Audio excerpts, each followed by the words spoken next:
Raychem JBS-100 is a power connection kit for a single heat tracing cable. First, allow about 24 inches, 600 millimeters of heating cable for installation. Cut the heating cable end at about 45 degrees. Apply lubricant for easier insertion into the stand. Push 18 inches, 450 millimeters of heating cable through the stand. Now, square off the cable end with a 90-degree cut, but do not attach to the pipe yet, and proceed to stripping the end of the cable. When stripping Raychem self-regulating heating cables, you should be aware that conventional cable stripping techniques are not appropriate. Let's look at a correct way to strip a self-regulating heating cable. Before stripping the cable, refer to the kit installation instructions for the exact length of each cut. When stripping the Raychem self-regulating cables, use the Raychem SR stripping tool or utility knife. To remove the outer jacket, lightly score the jacket around and down, being careful not to cut too deep into the braid. Bend the heating cable to break the jacket at the score and peel it off. Then take an awl tool or a pointed screwdriver, make a small window in the braid, and bend the cable. Work around the cable and open enough of the braid to pull the cable out. Bend the braid back out of the way and lightly score the inner jacket around and down to peel off the inner jacket. For XTV-CT cable, remove the exposed black fibers of the heating element, cutting them flush with the inner jacket. Then, remove the spacer between the bus wires and trim even with the jacket. For cables BTV-CT and QTVR-CT, remove the inner jacket and cut down to the black core. Cut a notch in the end. Use needle nose pliers to peel back one of the bus wires, and remove all black core to expose both wires.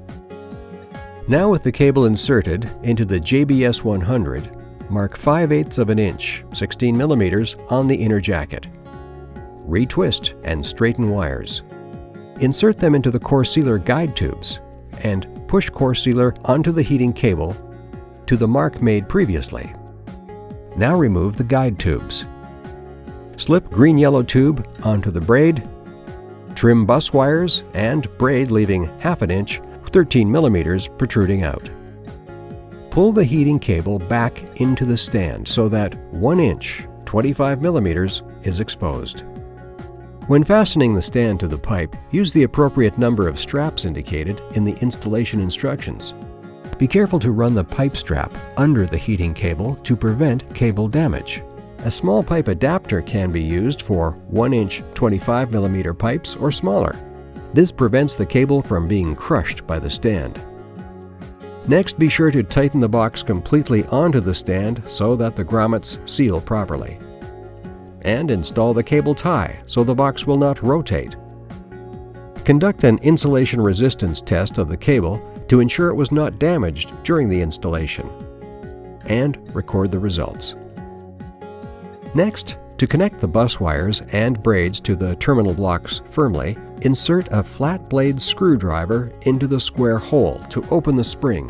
The screwdriver will lock into place, allowing you to move your hand and insert the wire into the round hole. Then remove the screwdriver to clamp the wire. Use the same procedures to install the power wires into the terminal blocks. If you have a connection kit with a signal light, simply plug in the light module into the terminal blocks before installing the lid. Finally, stow the wire into the enclosure and fasten the lid in place. Finish by taping the service loop to the pipe to complete your installation of JBS-100. Depending on the wiring methods for your region, please use the appropriate conduit or power cable. The JBS-100 can be installed in different directions. If the JBS-100 is installed downwards, knock out the drain hole in the pipe stand.